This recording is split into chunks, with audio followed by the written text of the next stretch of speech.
तिने कहाणी सांगायला सुरुवात केली. माझं नाव राणी आहे. मी इथे एकटीच राहते. मी कॉलेज करत होते म्हणून मी एकटी राहते. कॉलेज करून दुपारनंतर मी फ्री असते. बसून काय करायचं म्हणून मी पार्ट टाइम जॉब करते. माझं गाव इथून लांब आहे. मला 1 वर्षाचा एक मुलगा आहे. आता तिचे डोळे भरले होते. आता रडायला लागली होती. तिला एक मुलगा आहे हे ऐकून मला तर धक्काच बसला. ती रडत होती. रडत रडत कहाणी सांगायला लागली. माझं बाळ फक्त 1 वर्षाचं आहे. ते 6 महिन्याचं होतं तेव्हापासून मी त्याला सोडून लांब राहते. ते माझं बाळ मी माझ्या बहिणीकडे ठेवले. मला खूप वाईट वाटतं. ती खूप रडायला लागली. बाळाची आठवण आली. आता तिने खरी कहाणी सांगायला सुरुवात केली.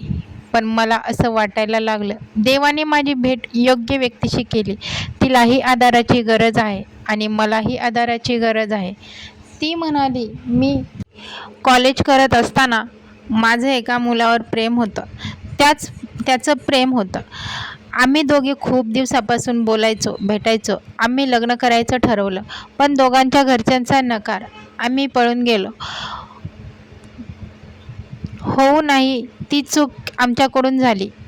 त्या मुलाकडे काहीच नव्हतं हे घर सोडून गेल्यावर समजलं. पहिल्या दिवशी तर त्याने मला स्टेशनवर झोपावलं. त्याच्याकडे नाही घर, नाही नोकरी, काहीच ठिकाणा नसताना तो मला घेऊन गेला. एकदा घर सोडलं, पस्तावण्याशिवाय काहीच नव्हतं. पण आता गावात बातमी पसरली होती. आता मी घरी पण येऊ शकत नव्हती.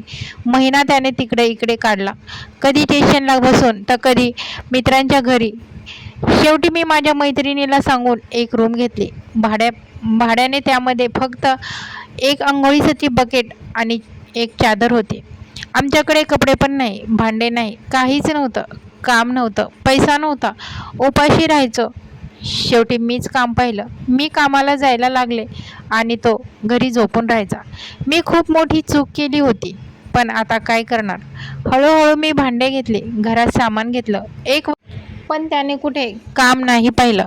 मग मी प्रेग्नेंट राहिली. तो बोलला कॅन्सल कर, एवढ्या लवकर नको. मुलं. मी बोलले नाही, आता मी ही चूक करणार नाही. मी या बाळाला जन्म देणार. आता मी त्याच्या मागे लागली होती. काम बघ म्हणून त्याने फक्त माझा वापर केला. त्याला माझ्यासोबत राहायचं नव्हतं. कसेबसे दिवस जात होते. घरात रोज भांडण व्हायला लागले. आता मला 5वा महिना लागला होता. मला पण काम होत नव्हतं.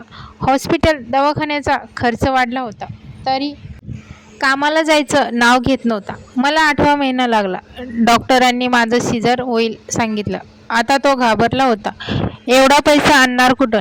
डिलिव्हरी फक्त 15 दिवस बाकी होते. आईबापांनी मेली म्हणून सोडून दिलं होतं.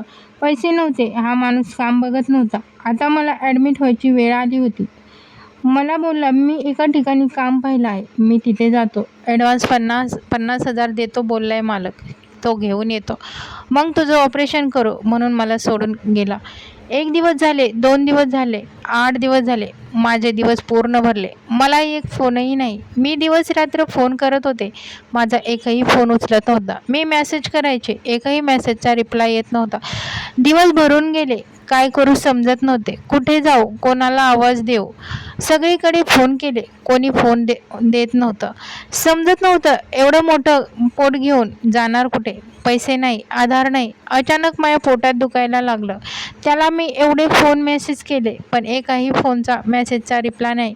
मी सरकारी दवाखान्यात जाऊन पडले. तिथे मला कोणी लवकर हात पण लावत नव्हतं. कोणाला तरी बोलाव म्हणत होते, कोणाला बोलवू शकत नव्हते. त्याने शेवटपर्यंत माझा फोन उचलला नाही, कारण तो शेवट करून गेला होता. एवढ्या दगडाच्या काळजाचा माणूस मी कुठेच पाहिला नव्हता. त्याचं बाळ माझ्या पोटात वाढत होतं. त्याला माहीत होतं आपल्याशिवाय हिला कोणीच नाही. एवढं मोठं पोट, हिच्याकडे 1 रुपया नाही, भाड्याचं घर. ही कसं काय करणार. पुढची कहाणी ऐकण्यासाठी पार्ट 3 नक्की पहा आणि चॅनलला नक्की सबस्क्राईब करा.